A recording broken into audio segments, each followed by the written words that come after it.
My son sent a message in the family group chat. We think it's best if you keep some distance for a while. My daughter-in-law hit the like button. I replied, understood. I'll respect that. And I'll also stop paying the house mortgage and the monthly transfers of $5,000. That night, my phone buzzed nonstop with panicked calls.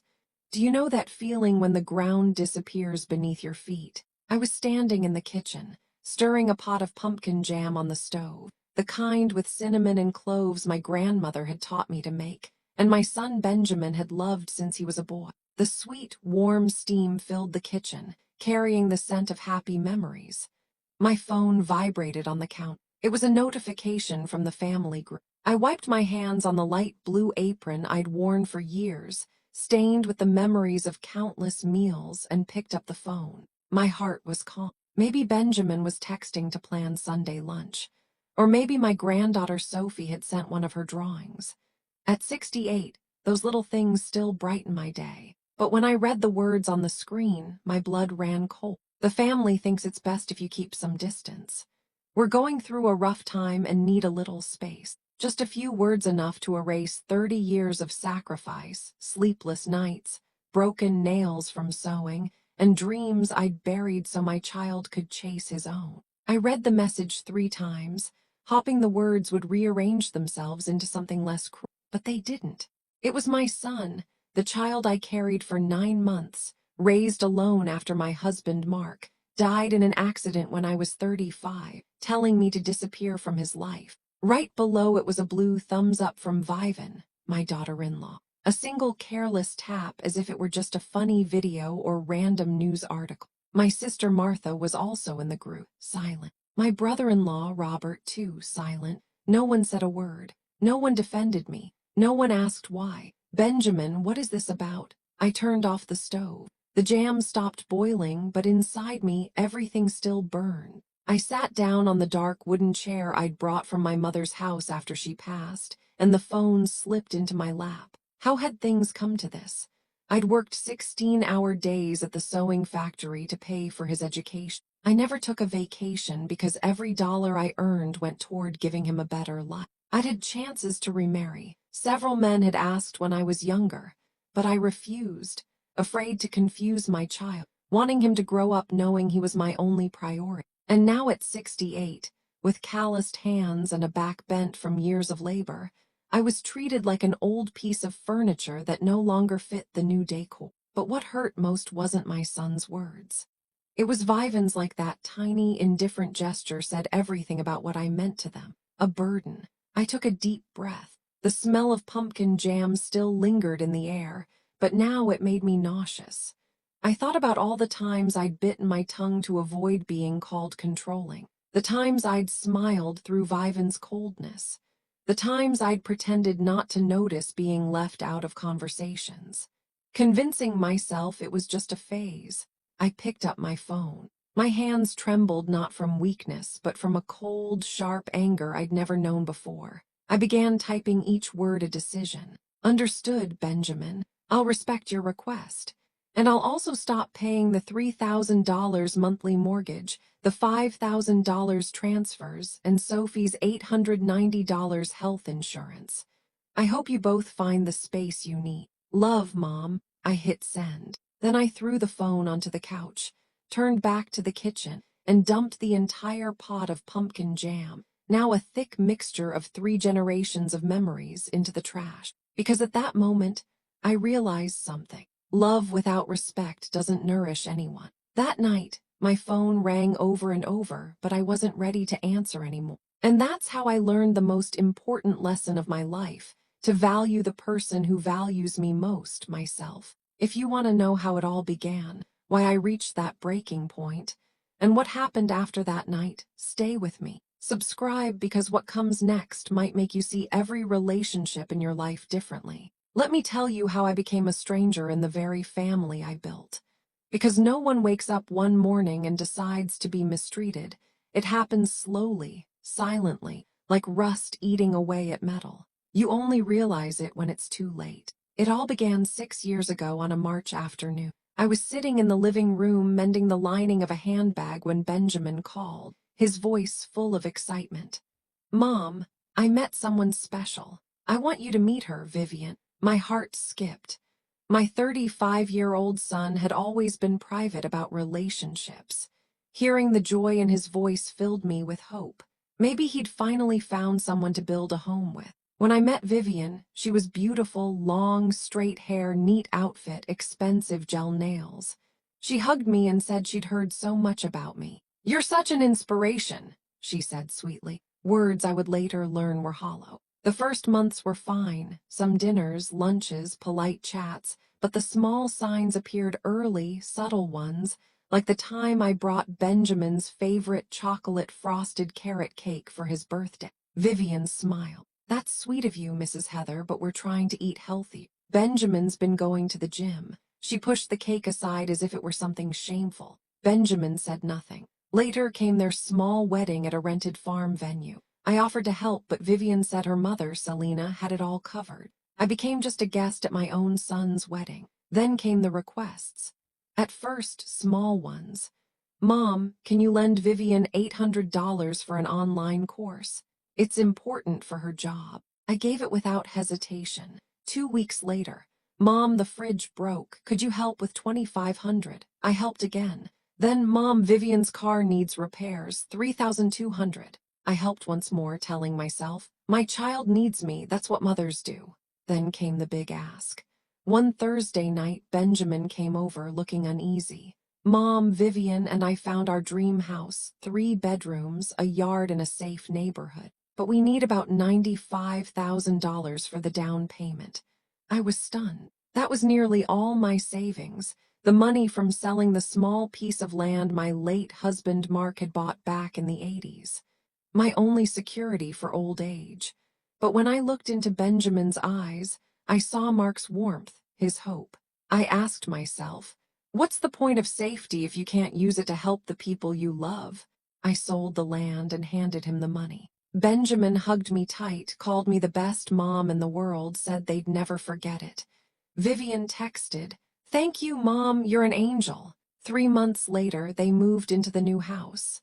Then came the first mortgage payment, $3,200 a month. Benjamin called, worried. "Mom, we're struggling. Vivian hasn't passed her licensing exam yet, and my salary isn't enough. Could you help for a few months?" I knew it wouldn't be just a few months.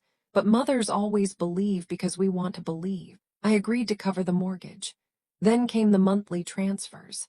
First $2,000, then $3,500, then $5,000. Always with the same promise, just until things stabilize. I tightened my budget, canceled my health insurance, stopped buying new clothes, ate cheaply. But I sent the money faithfully, thinking I was investing in my son's happiness. The more I gave, the more I lost. Sunday lunches became rare. "Mom, we're tired, we'll stay home." Or, "Mom, Vivian's family is visiting, maybe next week." When I called, Benjamin was always busy. "Mom, I'll call you later." He never did. When Sophie was born, my sweet granddaughter with those big round eyes, I thought things would get better. They got worse. Vivian didn't want me to hold the baby too often, said she needed to respect their space as parents. Me, the woman who'd raised a child alone now, had to ask permission to hold my granddaughter. Benjamin stayed silent, always taking his wife's side. Bit by bit, I stopped being a mother and became an ATM. Until that night, the dinner that changed everything. But that story I'll tell you next.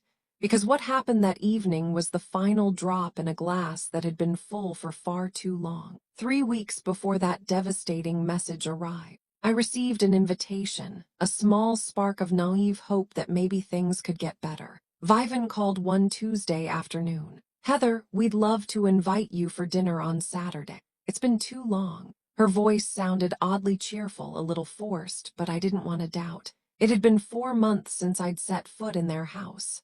4 months of "we're too busy." That invitation made me believe maybe I'd been overthinking. I spent the whole week preparing. I went to the salon, spent $45 I hadn't planned to spend, but I wanted to look nice.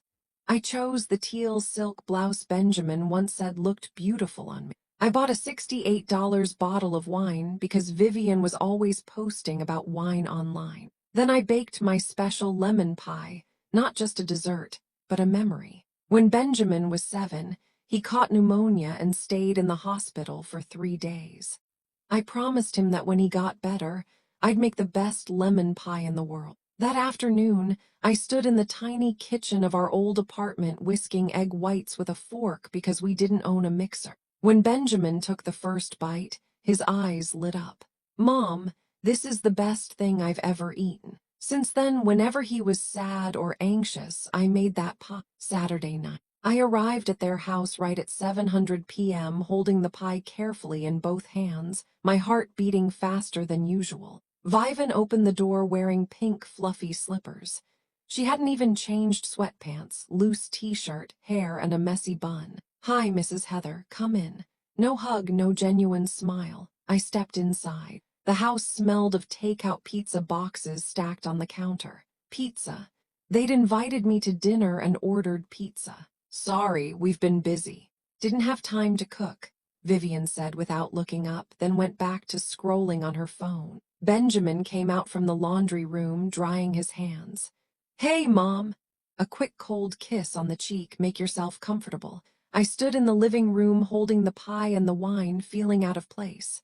Sophie was playing with her dolls on the floor. When she saw me, she ran over. "Grandma," my heart softened. At least someone was happy to see me. "Sophie, come here." "Let Grandma sit," Vivian said flatly. I put the pie in the fridge. No one said a word. No thank you, no compliment. It just sat there invisible. We ate, or rather they did, straight from the pizza boxes. I forced down 2 small bites. The air was heavy. Then Vivian began. "Mrs. Heather, I watched a documentary recently about how older generations struggle to adapt to modern life." She chuckled, glancing at Benjamin as if sharing a private joke. He smiled back. "Yeah, the world's changed a lot," he said. "Exactly," she continued, taking another slice of pizza. "Some mothers don't know how to let go. They're emotionally dependent, thinking their kids owe them constant updates, constant presence." My stomach tightened. She was talking about me even without saying my name. "It's suffocating," Vivian said now, meeting my eyes. "Every couple needs their own space and privacy. You can't have people coming in and out interfering all the time." I swallowed hard. I'd never wanted to interfere. "No one's talking about you specifically, Heather," she added with a fake smile. But it was about me. Every word hit like a stone. Benjamin said nothing. No defense, just nodded and kept eating. The evening dragged on. I tried to play with Sophie, but Vivian said it was bedtime. I offered to help clean up, but there were only a few empty boxes, and Vivian said she had it handled. At 9:30 p.m., I stood to leave. No one asked me to stay. "Oh, wait, Mom," Benjamin said. As I reached the door, my heart lifted for a moment, thinking he might hug me or apologize for the awkward night. "Did you transfer the money this month? The mortgage is due tomorrow." Money. It was all about money. "I transferred it on Friday," I said, feeling something break inside my chest. "Oh, great. Thanks, Mom. Drive safe." "Okay." I walked out, got into my car, didn't cry, just sat there with my hands on the steering wheel, staring at the lit-up house. The house I had paid for, and wondered when I stopped being welcome there. I drove home feeling hollow. As soon as I stepped inside, I opened the fridge. I had saved 1 slice of lemon pie for myself. I ate it standing in the quiet kitchen, but it didn't taste the same anymore, because now I understood. It doesn't matter how much you love or how much you give. If there's no respect on the other side, it all turns into scraps of affection. 2 days later, something happened that turned my pain into a decision. It began when I heard something I never should have heard. There are words that once they reach your ears carve themselves into your memory like scars that never heal. 2 days after that awful dinner, I woke up thinking about Sophie. My granddaughter was about to turn 6, and I had spent the whole month sewing her a doll. Not a store-bought one, but a special one stitched by my own hands, wearing a blue floral dress just like the one I'd worn on my first day of school. I embroidered her name on the little apron. "Sophie, with all my love, Grandma Heather." I braided the doll's hair and tied red ribbons. Every stitch was a prayer, every detail a piece of my love. I wanted Sophie to have something. No store could sell a gift made by her grandmother carrying the story of our family. I called Benjamin to tell him I'd stop by to drop off the gift. No answer. I called Vivian. No answer either. I sent a message. It showed read but no reply. I decided to go anyway. I arrived around 2:00 p.m., the time Sophie usually got home from school. I only meant to leave the gift and go, no need to see anyone if they were busy. When I got there, the gate was slightly open. Probably the gardener forgot to close it. I walked to the front door holding the pink wrapped present and rang the bell. No one came. I rang again, still nothing. But I heard voices inside. Maybe the TV, I thought. I tried the door knob. It wasn't locked. Is anyone home? I called, stepping inside. No reply. The house was quiet, but the voices came from the kitchen, not the TV. People. My mind told me to leave, but my heart wouldn't let me. I needed to know why they were avoiding me. I walked slowly down the hallway. The kitchen door was slightly ajar. And then I heard Vivian's voice, sharp and clear. I'm serious, Mom. I can't stand that woman anymore. I froze. She was talking to her mother, Selena. She butts into everything. The other day, she tried to tell me how to cook oatmeal for Sophie. Like I don't know how to take care of my own child. I just pretended to listen, but inside I was furious. My hands tightened around the doll. I had never taught her anything, only mentioned once that oatmeal was good for kids' digestion, something Sophie's pediatrician used to tell me when Benjamin was little. Selena's voice came through the speaker. And what does Benjamin say? Vivian answered. He always takes her side. Says his mom is old and we need to be patient, but patience has its limits. She pays for the house and living expenses and thinks that gives her the right to control our lives.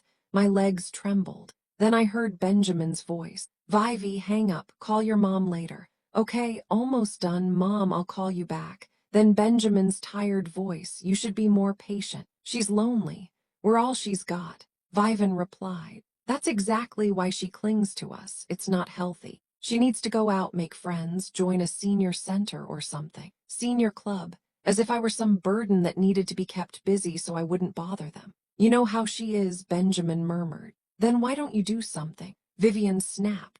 I didn't marry you to have your mom hanging around our house all the time, always bringing pies, toys for Sophie, asking to come over on Sundays. I can't take it anymore. Silence. A long, heavy silence. I'll talk to her, Benjamin finally said. Talk the way you talk. She'll be back here next week. Vivian laughed dryly. I know she pays for things, she's not stupid, but that doesn't mean she gets to control us. Honestly, she's the one weighing us down, not the other way around. Without us, what would she even do? Sit alone in that old apartment counting her money. A burden. Those two words exploded in my chest. Me, the woman who had worked since she was 15, raised a child alone, sold everything she had to help them, now reduced to a burden. Don't say that, Vivi, Benjamin said softly, weakly. But he didn't defend me. He only asked her not to say it, not because she was wrong. I'm just being honest, Vivian said, opening the fridge, the door creaking. We need to do something. Either she understands and keeps her distance or what? Or we'll have to be more direct. Tell her to stay away for a while for her own good, too. I couldn't listen anymore. My vision blurred. I stepped back, clutching the doll to my chest like a shield, and walked out the same way I'd come in, unseen, unwanted, unloved. I got into my car, shut the door, and only then did I collapse. I cried harder than I had since the day I buried Mark. I cried for a kind of pain no medicine could cure. The pain of realizing you no longer mean anything to the people you love more than life itself. The doll lay in my lap with its blue floral dress, braided hair, and the embroidered words. Sophie, with all my love, Grandma Heather, I took that doll back home. It never reached my granddaughter's hands.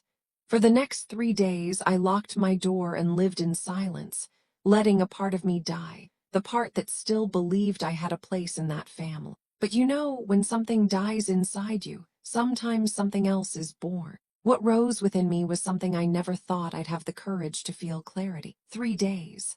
I stayed in my apartment for 3 whole days, barely eating or sleeping, replaying every word I'd heard. She's our burden, not the other way around. The first day I only cried. I cried until no tears were left, until my throat burned, until my eyes were so swollen I could barely open them. I ignored every call from Martha, every text from the church group, the whole world. By the second day, anger took over. a quiet, burning anger like embers glowing inside. I paced the living room, muttering to myself, recalling every insult, every humiliation. Every time I swallowed my pride and pretended nothing was wrong. I picked up Sophie's doll, the one still sitting on the table, the gift I'd carried but couldn't give, and almost threw it in the trash. But I stopped because it wasn't her fault. The fault didn't lie with a 6-year-old child, but with the adults who had forgotten what gratitude meant. By the third day, something changed. I woke before dawn. Even though I hadn't slept, my mind was strangely clear. I walked to the bathroom and looked at myself in the mirror. What I saw startled. A 68-year-old woman stared back, deep lines around her eyes, tangled gray hair, slumped shoulders. But it wasn't age that scared me. It was the expression, resignation, defeat. And then I saw not just myself, but my mother's reflection. My mother, Irene, who had raised 5 children alone on a farm after my father left with another woman. She worked until her hands cracked, her back bent from labor. Once before she died, she told me, "Heather, never let anyone make you feel small. You are the backbone of your own life, and a backbone can either break or stand tall. You decide." I looked deep into that mirror and chose to stand tall. I left the bathroom, sat at the kitchen table, and opened the old laptop Benjamin had given me 5 years ago, saying I needed to learn how to live in the digital age. I turned it on, my hands trembling, not from weakness now, but from determination. I logged into my online bank account and printed every transfer receipt, every bill, every mortgage payment. I organized them by date, slipping each one into a clear plastic folder as if building a legal case. March 2022, mortgage, $3,200. Additional support, $2,000 total, $5,200. April, $3,200. Mortgage plus $2,500. Help $5,700 total.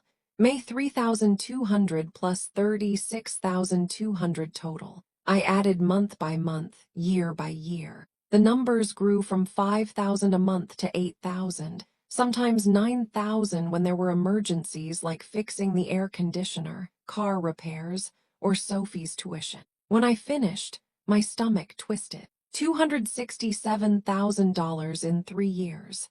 And that didn't include the $95,000 down payment for their house or the gifts, clothes, dinners, and all the little things that had become routine. I printed the entire record, 42 pages. I slid them into a blue folder and wrote on the cover in black ink, "Transfer history, Heather to Benjamin and Vivian, 2022 to 2025. Then I opened my drawer and took out a copy of their house deed. Since I paid the down payment, I had the right to keep one. I read it carefully. Owners Benjamin Carter and Vivian Carter. My name was nowhere. Not as co-owner, not as guarantor, nothing. On paper, I had no rights to that house. But in my heart, morality was on my side. I called my lawyer, Henry, a longtime friend who used to come to my shop years ago to fix his suits. We'd stayed in touch, and he once told me, "Heather, if you ever need me, call."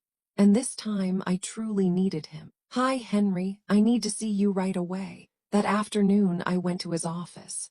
I showed him the documents, the receipts, the deed, told him everything. He listened quietly, glasses low on his nose, flipping through each page carefully. When I finished, he sighed. "Heather, legally you have 2 options. Either treat this as a gift, which means you can't reclaim it, or file a claim arguing these were loans that were never repaid. I don't have a contract or signatures. I know, but you have proof of transfers. And more importantly, do you have any messages or emails showing they considered this borrowed money?" I opened my phone and scrolled through messages. "Mom, we're tight this month. Can you help? Mom, could you send an extra 1,000? Unexpected bill came up. Mom, thanks for helping. We'll pay you back once things settle. We'll pay you back." That phrase appeared in at least 10 different texts. I showed them to Henry. He smiled. Then, "It's not a gift, it's a loan, and loans must be repaid." We spent the next 2 hours finalizing the documents. Henry said frankly, "You could sue, but it would be long and exhausting. Or you could do something simpler. Stop paying. There's no contract forcing you to continue. The house is in their names, not yours. If you stop, what can they do?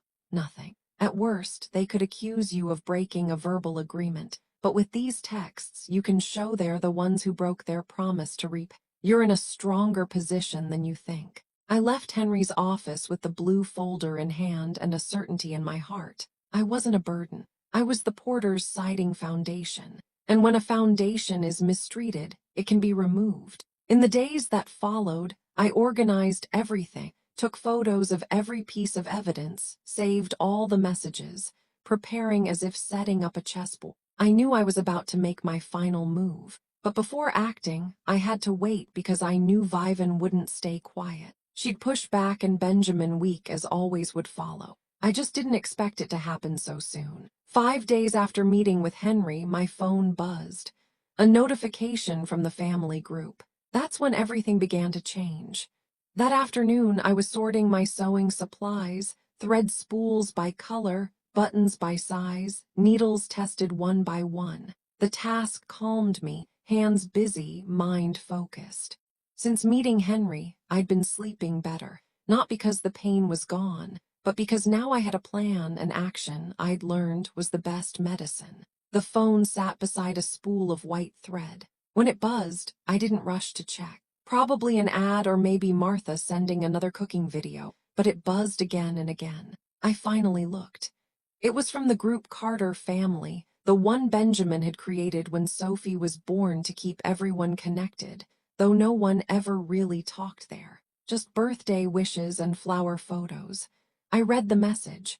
We think it's best if you keep some distance for a while. We're going through a difficult time and need some space. Thanks for understanding. I read it once, then twice, then 3 times. The words blurred before my eyes and I felt something strange in my chest. Not pain, not anger, but disbelief mixed with relief. Relief, because at last they had shown their true faces. Right below Benjamin's message was Vivian's blue thumbs up, as if reacting to a weather post, not a message kicking me out of their lives. I looked at the list. Martha, Robert, cousin Helen. No one said anything, just silence. The cowardly kind of silence from people who witness cruelty and pretend not to see. I set the phone down, took a deep breath. My hands no longer trembled. I stood up, walked to the kitchen, poured a glass of water and drank slowly. Outside the window, the afternoon sky was clear and bright. The kind of day that tricks you into thinking the world is still okay. But it wasn't okay anymore, and it never would be again. I went back to the table, picked up my phone and began typing. Every word was a deliberate choice. Every comma a brick in the wall I was building between them and me. Understood, Benjamin. I'll respect your decision. And I'll also stop paying the house mortgage, $3,200 a month, along with the $5,000 in monthly transfers, and the $890 for Sophie's health insurance. I hope you both find the space you need. Love, Mom. I read it 3 times to make sure every sentence was clear, polite, and impossible to argue. Then I hit send. 2 blue check marks appeared instantly. I switched my phone to silent mode, flipped it face down, and went back to my sewing box, threading a blue string through the needle. My hands were steady, my heart calm. For the first time in 3 years, I was doing something for myself. 15 minutes passed, then 30, then 60. By 7:00 p.m., I made a simple dinner cheese omelet with tomatoes. I sat at the kitchen table, eating in silence, chewing slowly, savoring every bite. I didn't turn on the TV or play music, just silence. And that silence didn't feel heavy or lonely. It felt light, like freedom. Later that night, I took a shower. My phone was still in the living room, screened down under the warm water. I felt like I was washing away 3 years of humiliation and confinement until all that was left was me, a new Heather, who finally understood her worth. After drying off, I took my time applying lavender lotion, the kind I always bought but rarely used because I wanted to save it. I put on my most comfortable pajamas.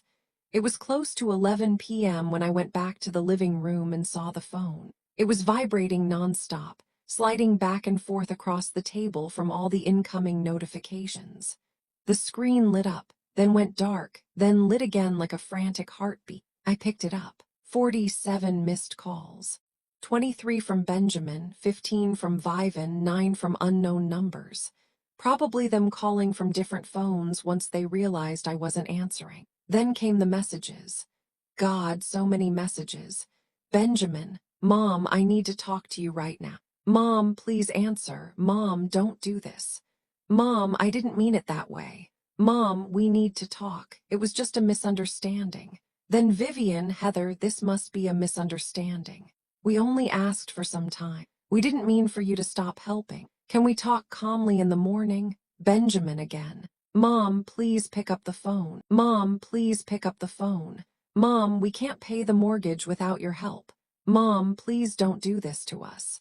I sat on the couch, reading each message slowly, tasting the bitter sweetness of the moment. Sweet because they finally had to face reality. Bitter because all they cared about was the money, not the mother they had rejected, not the grandmother they pushed out of her granddaughter's life, not the woman who had sacrificed everything for them, but the $8,200 that would no longer land in their account each month. I didn't reply to any of them. Instead, I went to my room, took out the blue folder. Henry, my lawyer, had helped me organize, filled with every receipt, and placed it on the coffee table right where it couldn't be missed.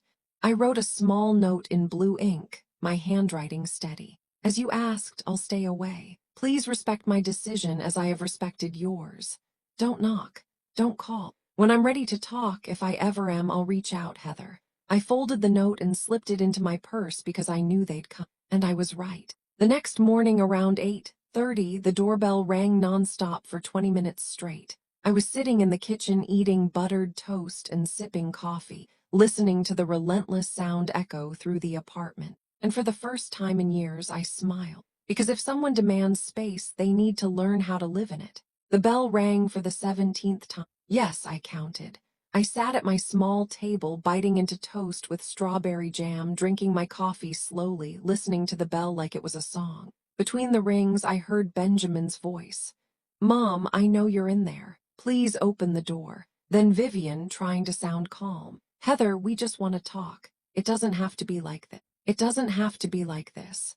Funny words coming from people who'd lost the right to tell me what I had to do. I finished my coffee, washed the cup, dried it, and put it away. The bell kept ringing, followed by louder knocking. Mom, open the door. I took a deep breath, grabbed the note I'd written, went out through the back door, the one leading to the maintenance hallway. I walked down the fire stairs, circled around to the main entrance, and quietly slipped the note through the door gap. On the other side, everything went silent. They'd seen it. I went back the same way, locked the door behind me, turned on the fan because it was hot, and lay down on my bed. I opened the book Martha had lent me, the one I'd never found time to read. The knocking continued for a few more minutes, then stopped. I heard muffled arguing outside, Vivian angry, Benjamin responding, then footsteps fading away. Silence. I didn't leave the room the entire morning. I read 40 pages, then dozed off. When I woke, sunlight was spilling through the window for the country. First time in a long while, I felt light, as if a weight had finally been lifted off my shoulders. In the afternoon, my phone buzzed again. Messages. Mom, I read your note, but we need to talk. This is urgent. Mom, the mortgage is due Monday. If we don't pay, there will be penalties. Mom, please don't make things worse. Then Vivian, trying to sound conciliatory. Heather, sorry if you felt offended by Benjamin's message. We didn't mean it that way. We're just dealing with some problems and spoke poorly. How about lunch to talk things through? I'm sure we can fix this. Fix this, as if 3 years of disrespect could be erased over lunch. I didn't respond. On Saturday morning, Martha showed up. She hadn't warned me, just rang the bell and shouted, Heather, it's me. Open up. I recognized her voice instantly. Martha never sugar-coated things. I opened the door and she came in like a gust of wind, hair tied high, carrying a bag of still warm cheese pastries. I came for coffee and I want to hear everything. She went straight to the kitchen, boil some water. I brought good coffee. We sat at the small table. As we ate, I told her everything from the awful dinner to what I overheard to the group messages and my response. Martha listened quietly, chewing slowly, her eyes fixed on me. When I finished, she dabbed her mouth with a napkin and said, You did the right thing. My throat tightened. I hadn't realized how much I needed to hear that until I did. Really, really, Heather. I've watched you disappear over the years, chasing crumbs of affection from the son you raised. I kept quiet because I thought it wasn't my place, but I should have shaken you awake sooner. They're desperate, I whispered, and they'll get more desperate. Martha grabbed another pastry. Now they'll have to grow up for real, pay their own bills, take responsibility. And honestly, that's the best thing you've ever done for them. It doesn't feel like that. It never does at first. She looked at me seriously with that protective older sister gaze. But one day when things settle, maybe, just maybe, they'll realize how strong you are. Martha stayed all morning. We watched a bad movie on TV, laughed at the ridiculous parts, ate candy straight from the pot, and for the first time in months I felt lighthearted. When she left, she hugged me tightly and whispered, "Don't go back, Heather. Promise me, I promise." But the truth was I wasn't sure I could keep that promise. My mind was steady, but my heart was bleeding. On Sunday they tried again, this time with Sophie. I heard her little voice through the intercom. "Grandma, it's me. Dad says you're sad. I drew you a picture." My heart shattered. I pressed the talk button. "Hi, sweetheart. Grandma's not feeling well today, but I'm so happy you made a drawing. Tell your dad to bring it another day." "Okay, are you sick?" I closed my eyes. "No, honey, just tired. I'll feel better soon. I love you. I love you too." I released the button, sank to the floor, and cried. Some right decisions still hurt, like mistakes, and staying away from my granddaughter, even when it wasn't my fault, was one of them. But I couldn't weaken. Not now after coming this far. Monday, the mortgage was due. And that night I received Benjamin's longest message yet. "Mom, the payment's late. I tried to get a bank loan, but they declined. Vivan's panicking. Sophie keeps asking about you and I don't know what to say. Mom, I know I was wrong. I hurt you, but please don't let us lose the house. Don't do this out of pride. I'm begging you." "Pride," I typed slowly. "It's not pride, Benjamin, it's dignity. You asked for space, I gave it. You called me a burden, I heard it. Now you need to understand. Respect can't be begged for, only earned. And once lost, it's not always something you get back." I sent the message and turned off my phone. That night I cried again, but these tears were different. They weren't of despair. They were a funeral. A farewell to the mother I used to be, the one who had to die so that the woman I needed to become could live. That woman no longer survived on leftovers of affection. A week passed, 7 days of silence, my phone mostly off, sleepless nights, wondering if I'd done the right thing. By Wednesday, I was folding laundry in the living room when the doorbell rang. I looked through the peephole. It was Martha, but her face was different. Tense, worried. I opened the door. "We need to talk," she said, stepping inside without waiting for me to invite her. "And you're not going to like what I have to say." My heart sank. "Is something wrong with Sophie?" "No, she's fine," Martha said, rubbing her tired face. "Sit down, Heather." We sat on the couch. She was quiet for a moment, wringing her hands, clearly searching for words. "Do you remember when Benjamin sent that message in the group chat?" "Yes." I stayed quiet then because I was shocked, but afterward I got angry. So on Friday I called Vivan. Martha looked straight into my eyes. "I wanted to know what made them treat you that way." My heartbeat quickened and she told me everything. I think she saw me as an ally. I've always been polite, never interfered. She assumed I'd take her side. "And what did she say?" I asked, my voice trembling. Martha took a deep breath before answering. She said that whole sensitive time excuse was a lie. There was nothing going on, just a plan. My blood ran cold. "A plan?" I asked. Martha's voice shook with anger. "Vivan wanted you out so she could remodel the house specifically. Turn the guest room, the one you always sleep in, into a luxury dressing room." I froze.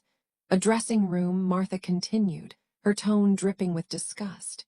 She even showed me a design from Pinterest: floor-to-ceiling mirrors, glossy wood shelves, LED lights, all that nonsense about $35,000 in cost. She said, and I quote, "You can't renovate with your mother-in-law always around. She'll meddle, complain, drive us crazy. Better to cut her off for a while." My throat closed up. Cut off? They spoke about me like I was a weed to be up. Martha gripped my hand, fury in her eyes. But this next part is what really made me want to slap her. I looked up. "What?" she said. "You're too clingy. that you can't leave them alone, always wanting to visit every weekend, always inserting yourself into their lives. And then she added, but we still need her money, so we'll find a way to keep the cash flowing without having her around. Those words hit my chest like bricks. Keep the money, but not me, as if I were a faucet. They could turn on or off just without the sound of dripping water. I whispered, she really said that. Martha nodded, every word. That's not all, she added, pulling her phone from her purse. I started getting suspicious because they kept saying they were broke, but she kept posting pictures of fancy restaurants, new clothes, salon visits. Martha handed me her phone. It was Vivan's Instagram page. A photo of a sushi dinner spread captioned, Friday night celebration. Scroll down. A picture of Vivian smiling, holding a designer handbag, treating myself. Another one of her and Benjamin at a bar, colorful cocktails in hand. Date nights are sacred. All of that within the last 2 months, Martha said while they claimed they were struggling. I did some quick math. That restaurant at least $400 for 2 people. The purse. I recognized the brand. No less than $2,500. Each outing must have cost $600 to $800. All of it. My money, I whispered. They've been spending my money. Exactly, Martha said, and here's more. She showed me another photo of Vivian at a furniture store holding fabric samples. The caption read, choosing details for a dream coming true. I swallowed hard. The dressing room. Exactly. Martha said she'd planned it long before pushing you out. How do you know all this? I asked. Because I listened to what she didn't say. Martha replied, putting away her phone. I asked if they needed financial help, if they were in trouble. She laughed and said, not really, just some adjustments. Adjustments, I repeat. The same woman Benjamin said couldn't afford the mortgage claimed she just needed to adjust. My blood boiled. Everything was calculated. Not anger, not misunderstanding, cold, deliberate manipulation. Martha hesitated, then added, there's more and it's going to hurt. Tell me. Benjamin knew all along. My heart clenched. What? Vivan slipped and said she'd discussed it with him, and he agreed. They needed space. They planned the whole thing together. My son, the boy I raised alone, fed, educated, and gave a future to, sacrificing my youth, had been complicit. He knew it was all a lie to get rid of me just so they could remodel a room. Yet he still sent that message. I stood up abruptly, walked to the window, needing air, needing space to breathe. Heather. Martha's voice softened behind me. I know this hurts, but you needed to know the truth. I turned to her and looked straight into her eyes. Thank you for being honest. What are you going to do now? She asked. Nothing, I replied. I'll keep doing exactly what I've been doing. You're not going to confront them. For what? To hear more lies? I shook my head. No, they dug their own hole. Now they'll have to figure out how to climb out of it. Martha nodded slowly. What if they lose the house? Then so be it, I said firmly. They'll learn that when you bite the hand that feeds you, sooner or later you go hungry. Martha stayed for a while longer, but I barely heard her. My mind spun with images of that $35,000 dressing room, the fancy dinners, the designer bags, all paid for with my labor, while they looked at me as if I were a burden. That night I didn't sleep. I sat in the dark living room, eyes fixed on the ceiling, letting anger and pain transform into something else, resolve. Because at that point it wasn't about money or a house anymore. It was about something bigger. Love without respect is just exploitation. And I was done being drained. They wanted space. Then they would have all the space in the world along with the consequences that came with it. 2 months passed. 60 days of absolute silence. 60 days of watching their world crumble while I simply observed. It wasn't easy. Some nights I picked up my phone, my hands trembling, almost typing, all right, let's talk. Some mornings I woke up with a heavy chest, thinking about Sophie, wondering if she missed me, if she understood. But every time I wavered, I remembered. I remembered the word burden. I remembered the blue thumbs up. I remembered that overpriced dressing room they valued more than my presence, and I stayed strong. Martha kept me updated not because I asked, but because she believed I had the right to know how they were facing the fallout. In the first week, Benjamin negotiated with the bank for an extension. They got 5 extra days. Then they borrowed $3,200 from Vivan's mother, Selena, just enough to cover the mortgage payment, nothing else. In the second week, their cable was cut off. then Vivian's gym membership, then their fancy dinners. By the third week, the bank denied Benjamin's loan request because his credit score was too low. Vivian tried splitting up her credit cards and found they were maxed out. They started fighting. Martha heard from one of Vivian's relatives that their marriage was falling apart. Good. They were finally tasting the bitterness I'd endured for 3 years while keeping their luxury lifestyle afloat. By the fourth week, they couldn't make another payment. The bank sent a warning. One more missed installment and they'd face foreclosure. And then Benjamin showed up. It was Saturday afternoon. I was reading on the balcony when the doorbell rang. 3 short, hesitant chimes. I looked through the peephole. It was him alone without Vivan. I froze. My son, once so polished, shirts always ironed, hair perfectly combed, now looked exhausted. Dark circles, unshaven face, wrinkled clothes. He looked 10 years older than he had 2 months ago. Something deep inside me stirred the instinct of a mother, the urge to protect, to embrace, but I didn't open the door. I stood still, watching through the frosted glass. He pressed the bell again, then rested his forehead against the door. "Mom, I know you're in there. Please, just listen to me. I messed everything up. I know I did. I have no excuse. Vivy and I were not okay. She blames me. I blame her. And in the middle of it all is Sophie asking, why doesn't Grandma come anymore?" At the sound of my granddaughter's name, my heart clenched. We missed another mortgage payment. The bank's going to take the house. "Mom, I've lost everything. I don't know what to do anymore." He went silent for a moment. "I know I don't have the right to ask for anything. I treated you terribly, but you're all I have, Mom. I was too stupid to see it sooner." Tears streamed down my face. But I didn't open the door because I knew there was a line between forgiveness and allowing myself to be used, and I wasn't sure where I stood on that line. "All right," he said softly after a long silence. "I understand. I just wanted you to know that I'm truly sorry." I listened as his footsteps faded. The elevator door closed, and only then did I collapse to the floor, sobbing. As much as it hurt to see my son broken, as much as my mother's heart bled, there was still a quiet voice inside whispering, "He needs to learn. He has to understand the cost of what he's done." A week later, Martha called. "They're getting divorced." I gripped the phone tightly. "What?" "Vivan's the one filing. She says she can't take the pressure anymore. Blames Benjamin for ruining things with his mother, the woman who paid for everything. She said she didn't marry him to live in misery." My stomach twisted. "And Sophie, half the time with Benjamin, half with Vivan. As for the house, they're being forced to sell. The bank gave them an ultimatum. Either pay everything they owe plus about $15,000 in penalties, or it goes to auction. 15,000, nothing compared to the 267,000 I had poured into that place. And Benjamin, he's completely shattered.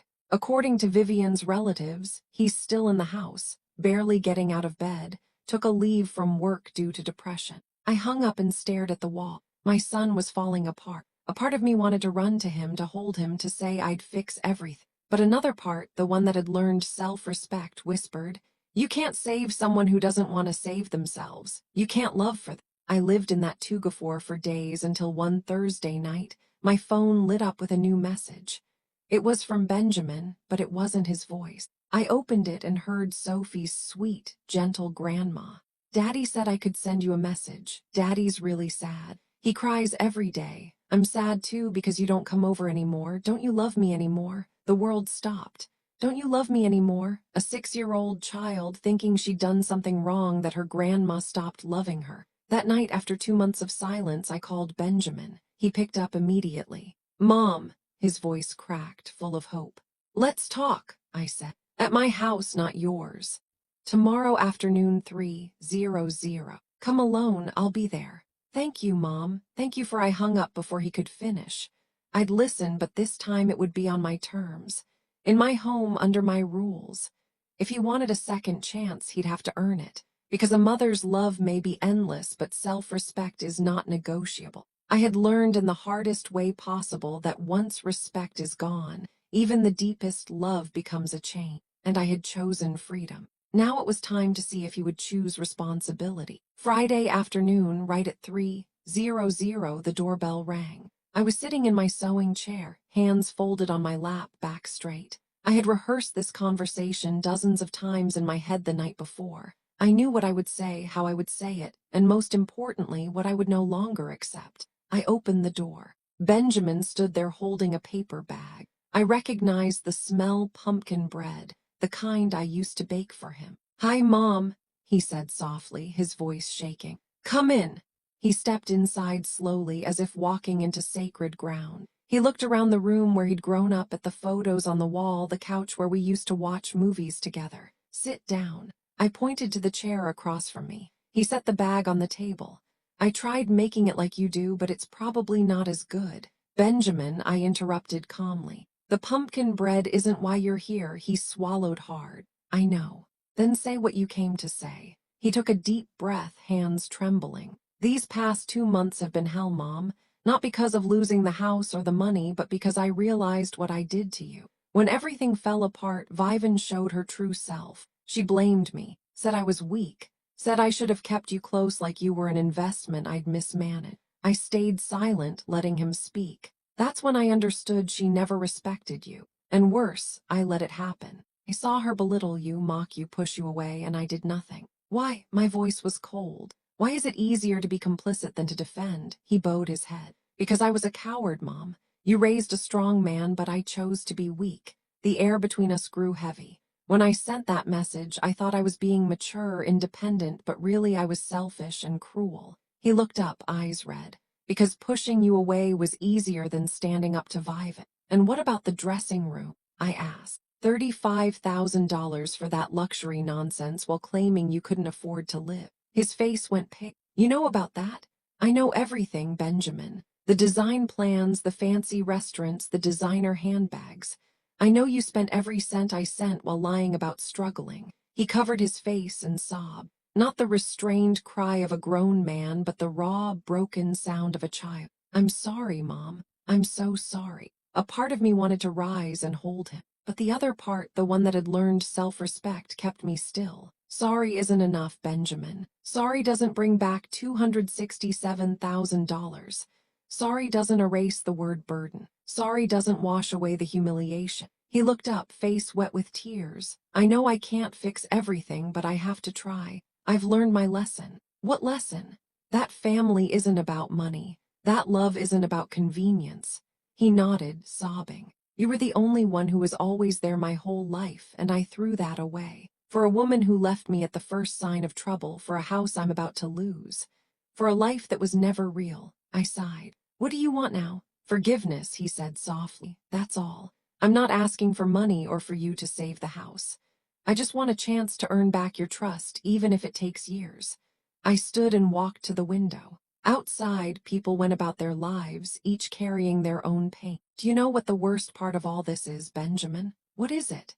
"It's not the money and it's not the ingratitude. It's that I lost myself. I stopped being Heather, the woman who raised her child alone, worked until her hands bled, and kept her dignity. I became Benjamin's mom, someone who existed only to give, to serve, and to disappear when no longer needed. But when you pushed me away, I found myself again." Tears still ran down his face.